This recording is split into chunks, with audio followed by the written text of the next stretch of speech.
right, so the question is, why does something sink or float? Let's go back to what we know about forces. So an object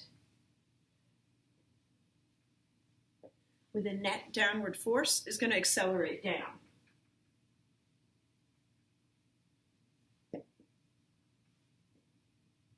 Likewise, an object with a net upward force accelerates up. And an object with zero net force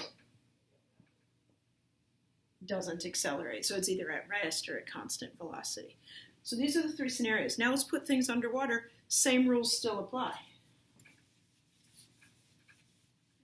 Let's imagine an object that's neutrally buoyant. What I mean by that is it's neither floating nor sinking. Here's an object under some quantity of water, but it's just hanging out there. Think about like a scuba diver with just the right amount of air inside the vest that they wear and the right amount of weight. They're not going to float up, they're not going to sink down, they're neutrally buoyant. That scuba diver has some amount of weight. So let's just say it's this much weight. Now, in order for them to be neutrally buoyant, they need an acceleration of 0, meaning that the net force is 0. If the net force is 0, I need the same amount of upward force as I have downward force. But what the heck could possibly be causing that upward force? It's the force of the surrounding water pushing up on the object. I'll call it the force of the water on the diver.